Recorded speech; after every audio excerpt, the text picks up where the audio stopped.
Assalamualaikum warahmatullahi wabarakatuh. Pada pertemuan kali ini kita akan membahas kinetika atau fitting data reaksi dari reaksi seri.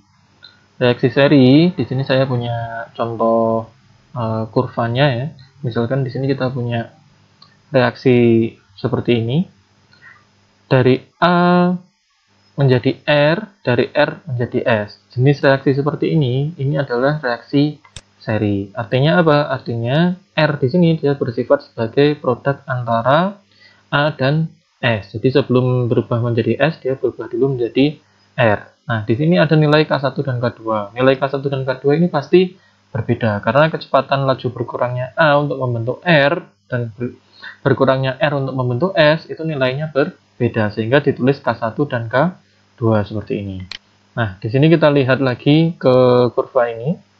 Nah, di kurva ini, di sini CA, yang hitam ini adalah kurva dari CA, kemudian yang merah ini kurva dari CR, kemudian yang biru ini kurva dari CS. Seperti itu. Kita lihat di sini, nilai CA sebagai reaktan utama ketika dia bereaksi seiring dengan berjalannya waktu, maka dia akan berkurang. Seperti itu. Akan berkurang sampai suatu saat dia akan mengalami titik yang dia mulai landai. Nah, mulai landai di sini. Nah, kemudian CR sebagai produk antara, dia nilainya meningkat sampai suatu titik dia mencapai kondisi maksimumnya, di mana di sini ketika dia mencapai kondisi maksimum, nilai dari CA ini dia sudah mulai masuki fase minimum atau fase landainya dia.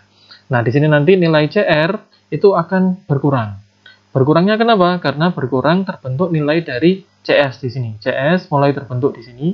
CS sebagai produk akhir, dia itu dimulai dari konsentrasi 0, kemudian dia akan berjalan selain berjalannya waktu, dia akan bertambah konsentrasinya. Nah, seperti itu. Jadi pada titik di sini kita lihat di sini, ini ada satu titik di mana di sini kondisi CR max ya atau T max untuk CR itu akan berada pada puncak kurva ini. Nah, di sini nanti kita akan mendapatkan nilai CR max. Nah, jadi misalkan Anda punya reaksi seri, kemudian Anda ingin mendapatkan titik maksimum atau Anda ingin menghentikan reaksi pada saat konsentrasinya R maksimum, maka Anda harus mengambil pada titik ini, seperti itu. Nah, ini jenis kurva untuk reaksi seri, seperti itu.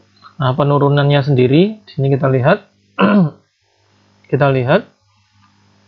di sini untuk min dCA per dt, laju berkurangnya CA terhadap T, ini kan reaksinya tadi adalah K1 ya, dari A menjadi R, maka nilai dari min dCA per dt, di situ kita dapatkan hanya K1 kalikan CA, seperti itu, K1 kalikan CA. Tapi untuk R di sini kita lihat, R itu dia terbentuk dari A, kemudian digunakan untuk bereaksi menghasilkan S, seperti itu. Menghasilkan S, seperti itu. Nah, di sini maka nilai dari CA itu adalah K1 CA minus K2 CR, seperti itu. Oke. Nah, untuk S sendiri dia sebagai produk akhir dia dihasilkan dari R, sehingga yang terlibat hanya K2 di sini. Sehingga nanti DS per DT, DCS per DT sama dengan K2 kalikan CR, seperti itu. Untuk penurunannya sendiri Anda nanti bisa melanjutkannya di buku ini ya. Anda bisa lihat penurunannya sehingga kita bisa mendapatkan hubungan antara CR, CS, dan CA seperti itu. Nah, hubungannya nanti ada di daerah sini. Oke. Di daerah sini. Nah, ini hubungannya antara CR, CS, dan CA ada di sini. Oke. Langsung saja kita switch ke Excel-nya.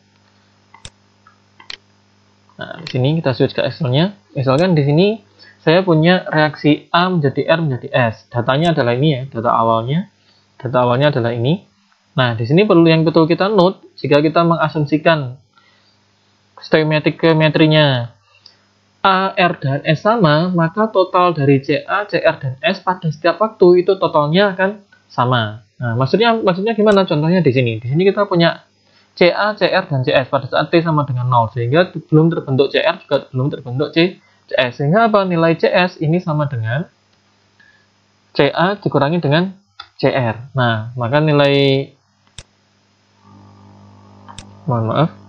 nilainya ini adalah 60 dikurangi CA dikurangi CR. Kenapa 60? 60 ini adalah CA CA0. Jadi artinya nanti dalam setiap waktu totalnya itu akan sama dengan CA0. CA plus CR plus CS itu sama dengan CA0. CA0-nya berapa di sini? CA0-nya adalah 60 seperti itu. Oke.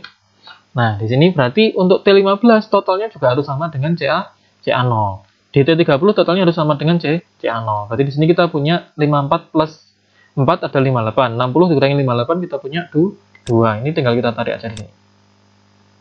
Oke, seperti itu. Jadi kita punya CA, CR, dan CS seperti itu. Kemudian kita plotnya, kita plot dari grafik yang sama di buku tadi antara CA dengan T, CR dengan T, kemudian CS dengan T juga. Kita plot di sini.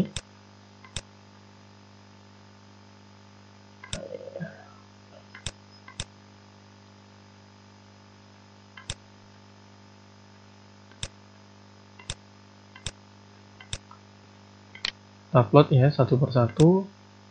CA-nya dulu ya.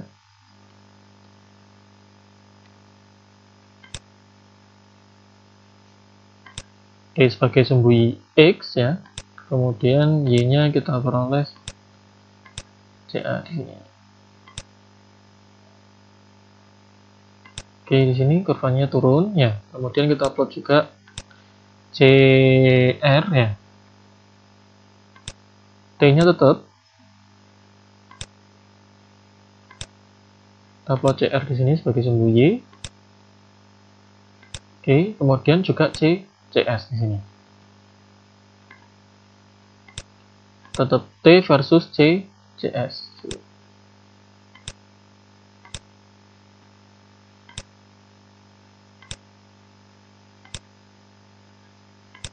Oke, jadi kurvanya seperti ini ya.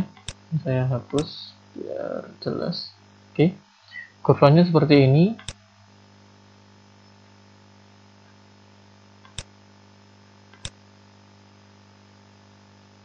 Oke, kurvanya seperti ini. Saya tambahkan di sini adalah C konsentrasi ya. Di sini adalah T. Ini gitu misalnya. Ini misalkan saya punya. Oke. Nah, di sini coba kita perhatikan di sini nilai dari CA itu benar turun ya. Turun seperti ini. Kemudian nilai dari CR yang oranye ini juga naik, kemudian pada satu titik dia mulai turun, kemudian nilai dari CS dia naik. Seperti ini. Oke, coba kita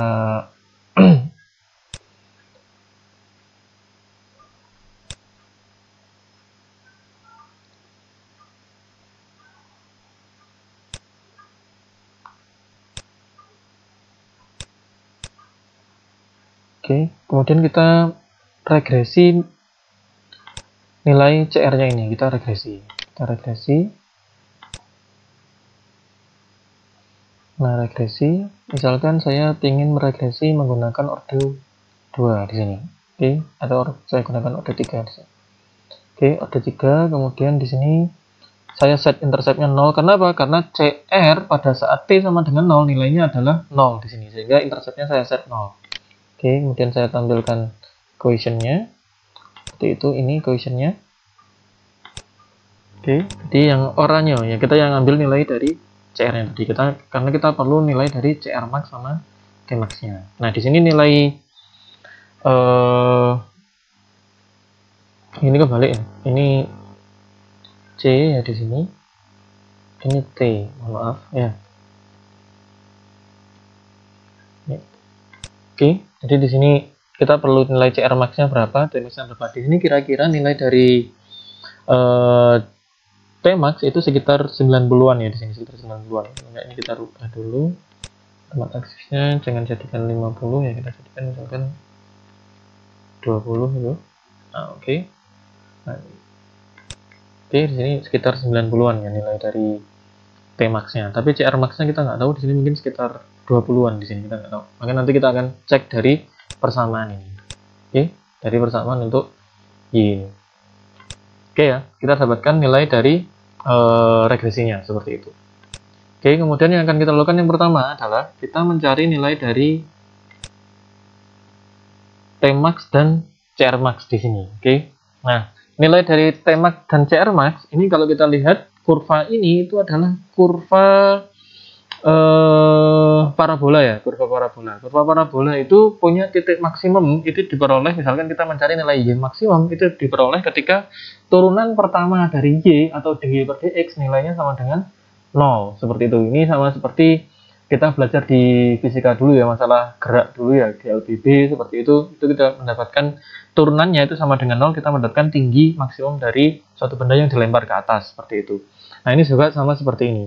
Kita mendapatkan nilai dari CR maksimum itu ketika turunan dari persamaan ini itu sama dengan 0, oke? Atau dy per dx-nya sama dengan 0, atau dcr per dt-nya sama dengan 0, seperti itu, oke? Pada saat x-nya berapa kita nggak tahu ya, pada saat x-nya berapa kita nggak tahu. Nah, di sini itu bisa kita manfaatkan dengan menggunakan solver atau goalseek ya.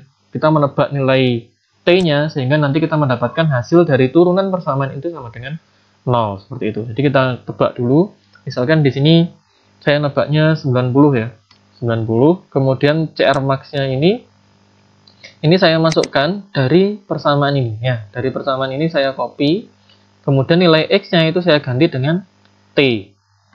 Nilai x-nya di sini, nilai x-nya ininya kalau kita perhatikan B14. Nah, nilai x-nya itu saya ganti dengan nilai t max ini yang saya tebak tadi. Masukkan ke persamaan ini. Kemudian nanti kita dapatkan 19,530. Nah, syarat dari CR max itu adalah dcr per dt-nya sama dengan 0. dcr per dt mana? Persamaan ini kita turunkan. Persamaan ini kita turunkan. dy per dx sama dengan dcr per dt itu sama dengan, kalau ini kita turunkan, 3 kalikan minus 8 itu kan minus 24. Kalikan 10 pangkat minus 6. X kuadrat dikurangi 2 kali 0,008 kalikan X ditambah 0,3538. Nah, di sini saya masukkan di sini ya. dcr per dt-nya saya masukkan di sini. Jadi untuk yang ini saya memakai persamaan yang ini. Turunannya, oke. Nah, turunannya nilainya itu harus berapa? Nilainya harus 0 ya, nilainya harus 0. Jadi dcr per dt itu harus sama dengan 0, itu kita dapatkan nilai puncak atau titik maksimumnya. Di sini kita bisa goalseek agar ini nilainya 0 dengan mengganti nilai dari t max-nya di sini. Bisa goalseek atau saya langsung pakai solver ya, pakai solver saja. Ini bagi yang belum keluar solvernya bisa dikeluarkan lewat sini, file, kemudian di option, Anda cek di bagian add-in, kemudian Anda pergi ke Xlite Ins di Go ya. Oke, kemudian centang di sini solver add-in-nya, dicentang. Oke, nanti ditunggu sebentar, nanti solvernya akan muncul di sini. Oke, ini langsung saya solver ya. Saya solver ini ya. Oke, ini value-nya value of 0 ya, saya ingin nilainya 0 dengan mengganti apa? Mengganti nilai t max-nya tadi, t max-nya ini. Oke, dengan mengganti nilai t max-nya ini. Dan saya solve. Nah, saya dapatkan ini. Jadi puncak dari kurva ini dcr per dt atau puncak dari kurva CR itu kita peroleh ketika nilai t-nya itu sama dengan 92,574 dan nilai CR max-nya di sini sama dengan 19,550. Oke, dari sini kita tahu nilai CR max dan t max. Oke, nah kita ketika sudah mendapatkan nilai CR max dan t max itu bisa kita manfaatkan untuk menghitung nilai dari K1 dan K2 seperti itu. Nah, persamaannya untuk perhitungan K1 dan K2 itu silahkan dilihat di buku ya, penurunannya. Itu sudah ada di situ lengkap satu persatu. Oke, di sini masuk ke mencari nilai K1 dan K2. Jadi, nilai T max secara matematis itu bisa kita hitung dengan persamaan ini. T max sama dengan ln K2 per K1 dibagi dengan K2 minus K1. Hubungannya dengan CR max apa? Hubungannya dengan CR max adalah ini. CR max dibagi dengan CA0 itu sama dengan K1 per K2 pangkat K2 per K2 minus K1. Nah, di sini kita nilai K2 dan K1 kan belum tahu. Kita bisa menggunakan nilai dari kita bisa menggunakan fitur solver dengan kita menebak atau memberikan tebakan awal untuk nilai K1 dan K2 seperti itu. Jadi misalkan saya tebak di sini ya. Kita tebak 0,01. Menebaknya gimana? Kalau menebak itu berarti sembarang nilainya. Oke. Sembarang nilainya. Kemudian di sini saya hitung ya, saya hitung nilai T max-nya ya, T max-nya dengan menggunakan persamaan ini. Oke, mengacu ke persamaan K1 dan K2 ini. Oke. Nah, nanti saya dapatkan ln K2 per K1 dibagi dengan K2 minus K1. Saya dapatkan nilainya sekian. Oke, kemudian saya cek juga CR max-nya ya. CR max-nya dengan menggunakan persamaan ini. Oke, K1 dibagikan dengan K2, pangkat K2 dibagi dengan K2 minus K1. Seperti itu.